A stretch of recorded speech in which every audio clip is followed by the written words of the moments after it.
रोहित को लोग अक्सर हारने वाला खिलाड़ी कहकर बुलाते थे। स्कूल हो या जिला स्तर की प्रतियोगिता, उसका नाम टीम में होता था, लेकिन ट्रॉफी हमेशा दूसरों के हाथ में जाती थी। वो तेज दौड़ता था, पूरी ताकत लगाता था, फिर भी आखिरी पलों में कोई ना कोई गलती हो जाती। हर हार उसके दिल पर चोट करती, लेकिन वो मैदान छोड़कर कभी नहीं गया। रोहित एक छोटे कस्बे में रहता था। उसके पिता बस ड्राइवर थे और माँ सिलाई का काम करती थीं।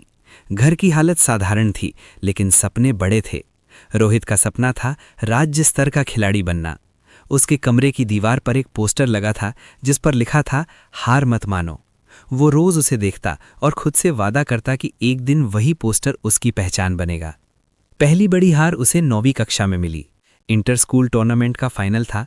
आखिरी ओवर में टीम को जीत के लिए 6 रन चाहिए थे। रोहित बल्लेबाजी कर रहा था। पूरा मैदान शांत था। उसने बड़ा शॉट खेलने की कोशिश की, लेकिन गेंद सीधा कैच में चली गई। टीम हार गई। कुछ साथी नाराज थे, कुछ ने चुपचाप उसे दोषी ठहराया।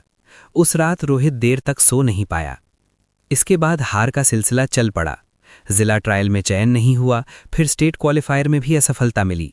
हर बार लोग कहते, तुम मेहनत करते हो लेकिन दबाव नहीं झेल पाते।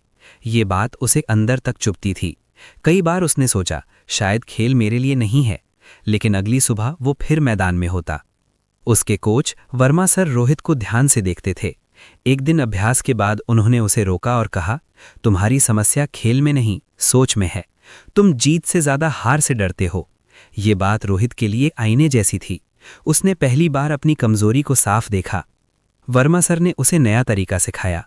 उन्होंने कहा, हर हार के बाद लिखो कहाँ गलती हुई और अगली बार क्या बदलोगे। रोहित ने एक कॉपी बना ली, मेरी सीख।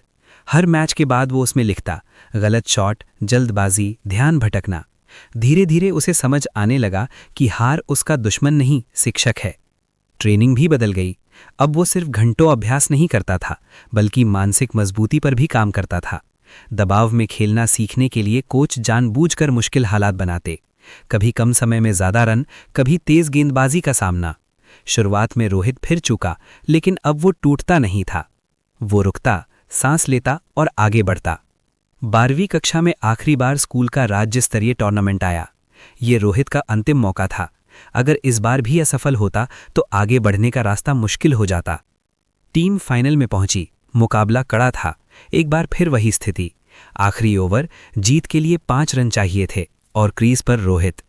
स्टेडियम का शोर, टीम की उम्मीदें और पिछली सारी हारें सब उसकी आंखों के सामने घूम गईं। एक पल को हाथ कांपे। फिर उसे अपनी कॉपी याद आई। हार से सीखा सबक। उसने खुद से कहा, इस पल से भागना नहीं है। पहली गेंद सिंगल, दूसरी डॉट बॉल। अब 3 गेंदों में 4 रन चाहिए थे। रोहित ने गहरी सांस ली। तीसरी गेंद पर उसने वही शॉट खेला जिसे पहले डर के कारण नहीं खेल पाता था। गेंद बाउंड्री पार गई। मैदान तालियों से गूंज उठा। टीम जीत गई। रोहित जमीन पर बैठ गया। आंखों से आंसू निकल आए, दुख के नहीं, सुकून के। ये जीत सिर्फ मैच की नहीं थी, बल्कि उन तमाम हारों की थी जिन्होंने उसे मजबूत बनाया था। उस दिन किसी ने उसे हारने वाला खिलाड़ी नहीं कहा। लोग बोले, जिसने हार से जीतना सीखा। रोहित जानता था, अगर वो पहले हारों से भाग जाता तो आज ये पल कभी नहीं आता। क्योंकि कभी कभी जीत आखिरी मौके में नहीं, बल्कि उन सब हारों में छिपी होती है जो हमें हारना सिखाती हैं।